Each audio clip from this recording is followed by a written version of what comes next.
Hello everyone, my name is Yamini Tukral and I welcome you to Adda 24/7 School। तो बच्चों chapter 19 excretory products and their elimination के अंदर हम लोगों ने लास्ट लेक्चर के अंदर देखा था कि कैसे हमारा जो यूरिन है वो कंसंट्रेट होता है by the mechanism of counter current mechanism, कैसे हमारे किडनी के फंक्शंस रेगुलेट होते हैं और मिक्सचरेशन रिफ्लेक्स मतलब हमारा यूरिन इजेक्शन कैसे होता है। तो इस लेक्चर के अंदर हम लोग देखने जा रहे हैं कि किडनी के अलावा और कौन से हमारे एक्सक्रीटरी ऑर्गन्स हैं जो कि एक्सक्रीशन में मदद करते हैं और हमारे जो डिसऑर्डर्स हैं एक्सक्रीटरी सिस्टम से रिलेटेड वो कौन कौन से हैं। तो चलिए स्टार्ट करते हैं।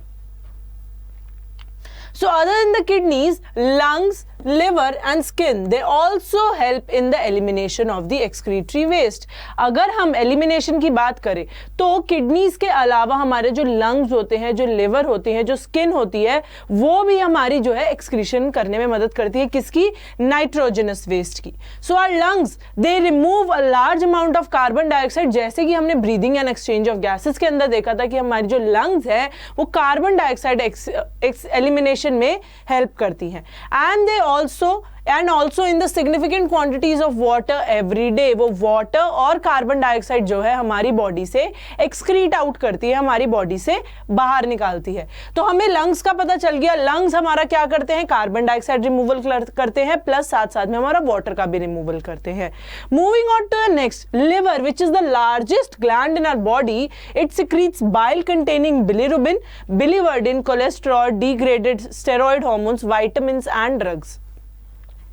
तो ये जो है हमारा बिलीरुबिन, बिलीवर्डिन क्या करता है? हमारे यूरिन को येलो कलर प्रोवाइड करता है। यूरिन जो येलो कलर का होता है, चाहे पेल हो चाहे डार्क हो, ये बिलीरुबिन और बिलीवर्डिन के लेवल से डिटरमाइन करते हैं कि क्या उसका कलर, कितने इंटेंसिटी से उसका येलो कलर होगा। तो बिलीरुबिन, बिलीवर्डिन ये सारे के सारे कौन सिक्रीट करता है? हमारा लिवर करता है, which is the largest gland in our body. The sweat and the sebaceous gland in the skin, they eliminate certain substances through their secretion। Sweat हमें पता है कि वो भी हमारा जो एक्सेस सॉल्ट को बाहर निकालता है ना।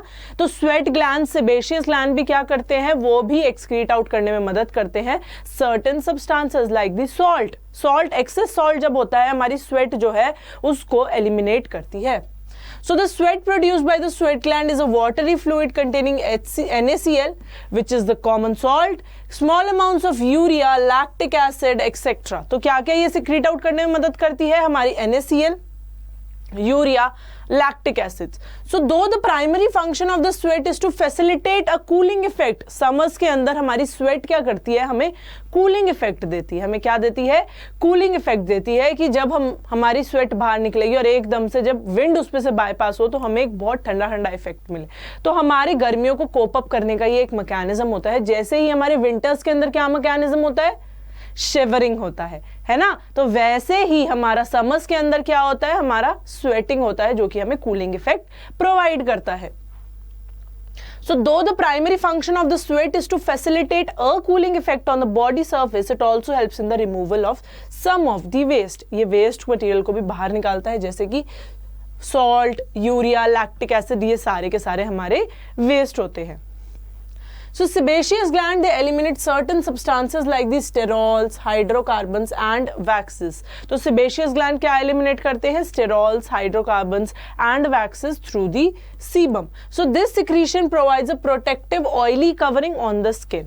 So small amounts of nitrogenous waste can be excreted out by saliva। तो saliva से भी हमारे जो है small amount of nitrogenous waste जो है excrete out होते हैं। साथ के साथ जो sebaceous gland है वो हमारी बॉडी को एक oily covering दे देते हैं, एक ऑयली कवरिंग दे देते हैं। जब हम लोग हाथ लगाते हैं अपनी स्किन पे तो कई बार स्किन के ऊपर से ऑयल निकल रहा होता है, वो किसका होता है? वो हमारे सेबेशियस ग्लैंड ही जो है उस ऑयल को सिक्रीट करते हैं, है ना।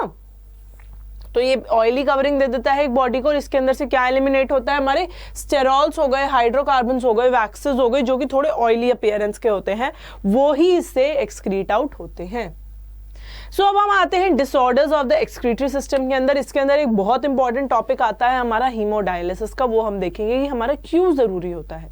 तो malfunctioning of the kidneys, they can lead to accumulation of the urea in the blood. अगर हमारी किडनीज जो है मैल फंक्शन कर रही होती है तो हमारे ब्लड के अंदर जो है यूरिया पाइल अप हो जाता है। A condition known as the uremia. उस कंडीशन को क्या बोलते हैं, यूरेमिया बोलते हैं, जब हमारे ब्लड के अंदर यूरिया एक्यूमुलेट हो जाता है। So it is highly harmful and may lead to kidney failure. तो यूरेमिया अल्टीमेटली क्या करता है, किडनी फेलियर में लीड कर देता है। तो इन सच पेशेंट्स जो यूरिया है वो कैसे रिमूव करा जा सकता है, बाय द हीमोडायलिसिस। अगर यूरेमिया हुआ तो किडनी फेलियर होगा, तो किडनी फेलियर के बाद हमें वो यूरेमिया मतलब यूरिया को भी तो बाहर निकालना है। अगर किडनीज वो काम नहीं कर पा रही, किडनीज फेल हो गई है, तो उसके लिए एक प्रोसीजर आता है जिसको हम लोग क्या बोलते हैं, हीमोडायलिसिस, जिसके थ्रू हम इस यूरिया को बॉडी से निकाल के और प्योर ब्लड को इंसर्ट कर देते हैं। तो देख लेते हैं कि हीमोडायलिसिस के अंदर होता क्या है। So during the process of hemodialysis, the blood drained from a convenient artery is pumped into a dialyzing unit. So जब हम लोग हीमोडायलिसिस करते हैं तो देखो आर्टरी के अंदर से जो है ब्लड पंप किया जाता है इनटू अ डायलाइजिंग यूनिट। ये डायलाइजिंग यूनिट के अंदर डाला जाता है, which is the artificial kidney. इसको हम लोग आर्टिफिशियल किडनी कहते हैं क्योंकि वो डायलाइजिंग यूनिट ही जो है वो हमारा क्या करता है, प्योरिफिकेशन ऑफ द ब्लड करता है। तो जो हमारी कन्वीनियंट आर्टरी हमें लग रही है यहाँ पे, वहां से हम लोग ब्लड ले लेते हैं, गंदे वाला ब्लड ले लेते हैं और उसे डायलाइजिंग यूनिट के अंदर पंप कर देते हैं, which is known as the artificial kidney. तो आर्टिफिशियल किडनी क्या है, हमारी डायलाइजिंग यूनिट है। So blood drained from a convenient artery is pumped into a dialyzing unit after adding an anticoagulant like heparin. Dialyzing unit में blood को डालने से पहले जो है हमें anticoagulant डालना पड़ता है heparin, क्योंकि blood जैसे ही हमारा पंप आउट होगा वो थोड़ी देर बाद उसके अंदर coagulation होने लग जाएगी, आपको थ्रेड्स दिखने लग जाएंगे, तो हमें वो नहीं करने देना। तो उसके लिए ब्लड डायलाइजिंग यूनिट से अंदर जाए उससे पहले ही उसके अंदर जो है एंटीकोगुलेंट डाल दिया जाता है हेपारिन, जिससे कि उसके अंदर थ्रेड्स नहीं बनते, कोगुलेशन नहीं होती है। तो इसलिए जो हमने कन्वीनियंट आर्टरी से अपना ब्लड निकाला उसको हमने डायलाइजिंग यूनिट के अंदर डाला, पर उससे पहले हमने उसके अंदर एंटीकोगुलेंट ऐड कर दिया था हेपारिन, उसके बाद में हमने उसके अंदर ब्लड डाल दिया। So the dialyzing unit, it contains a coiled cellophane tube surrounded by a fluid.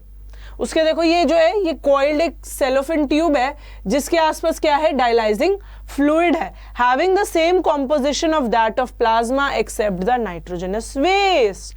तो इसकी जो कॉम्पोजिशन होती है, जो डायलाइजिंग यूनिट की हमारी कॉम्पोजिशन होती है, उसकी सेम कॉम्पोजिशन होती है प्लाज्मा जैसी, पर उसके अंदर नाइट्रोजनस वेस्ट नहीं होते।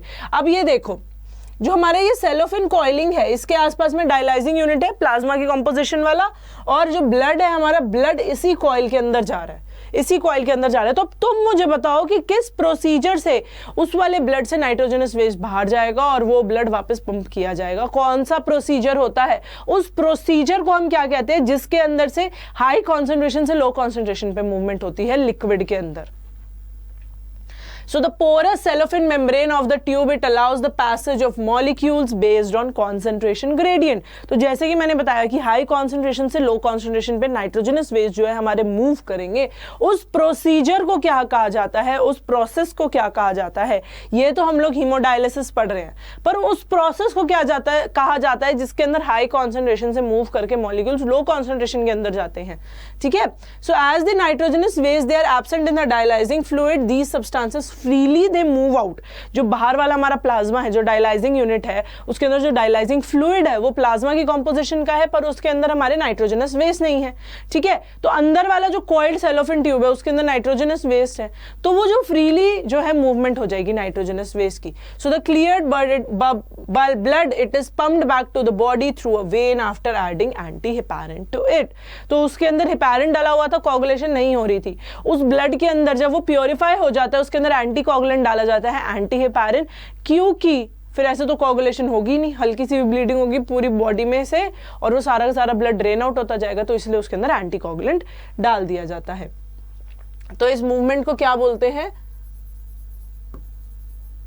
ऑस्मोसिस या फिर डिफ्यूजन। मुझे इसका आंसर जो है कमेंट सेक्शन के अंदर देखना चाहिए कि movement of the molecules, the solute molecules from the high concentration to the low concentration, उसको हम लोग क्या बोलेंगे, ऑस्मोसिस या फिर डिफ्यूजन। तुम बताओगे मुझे कि क्या होगा इसका आंसर। तो जो क्लियर्ड ब्लड है उसको वेन के थ्रू वापस इंसर्ट कर दिया जाता है और उसके अंदर एंटीकोगुलेंट डाला जाता है। तो ये हमारा प्रोसेस होता है हीमोडायलिसिस का। क्या होता है, हीमोडायलिसिस का होता है, पर ज्यादा टाइम कोई इस पर रिलाई नहीं कर सकता है, क्योंकि अगर आपकी फ्रीक्वेंसी आज एक महीने में एक बारी की है तो कल को एक हफ्ते में 2 बारी की भी हो जाती है, क्योंकि किडनीज का काम बहुत ही ज्यादा एक्सटेंसिव होता है। तो it's better to opt for a kidney transplant. Kidney transplantation is a much better option than the haemodialysis, क्योंकि हीमोडायलिसिस के अंदर बहुत सारी कॉम्प्लिकेशंस और बढ़ जाती है और बहुत ज़्यादा वीकनेस आ जाती है बॉडी के अंदर। तो नेक्स्ट हमारा डिसऑर्डर है रेनल फेलियर का, which is also known as the kidney failure, where glomerular filtration it is ceased and both the kidneys they stop working. So इसका भी जो हमारा क्योर है वो क्या है, किडनी ट्रांसप्लांट है। So किडनी फेलियर के अंदर क्या होता है, जो ग्लोमेरुलर फिल्ट्रेशन हमारा बोमेंस कैप्सूल के अंदर हो रहा है वो सीज हो जाता है और दोनों की दोनों किडनीज हमारी काम करना बंद कर देती है। देन हमारा आता है डिसऑर्डर रेनल कैल्कुलाई का। It is the formation of stone और insoluble mass of crystallised salts formed within the kidney.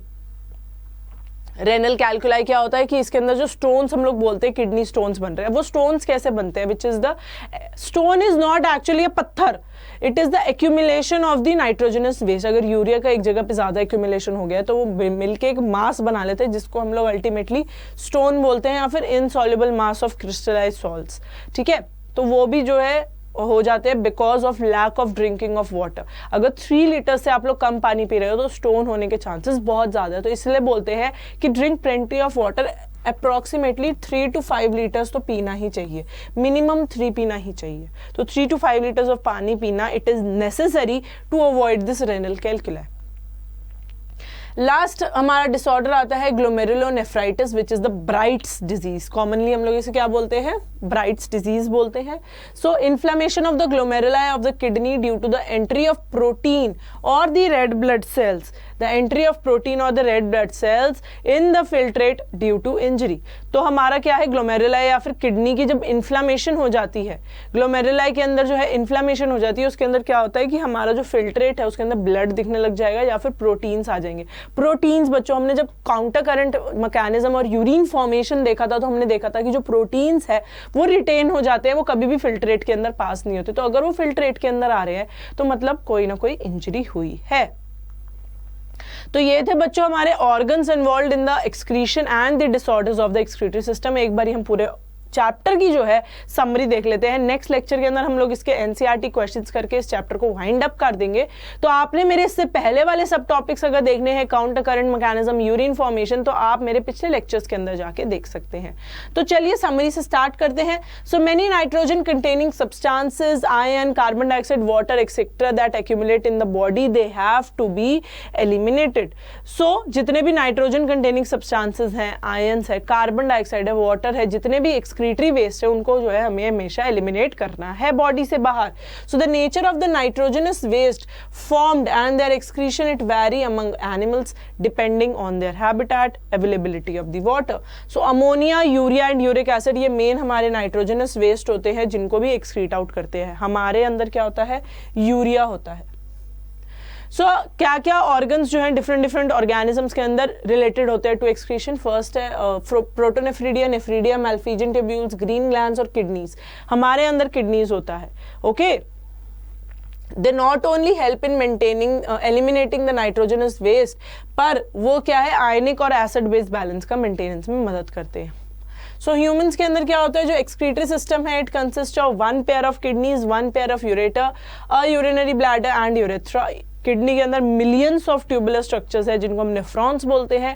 Nephrons क्या होते हैं, हमारे फंक्शनल यूनिट है, उनके 2 पोर्शन होते हैं, ग्लोमेरुलस एंड रेनल ट्यूब्यूल।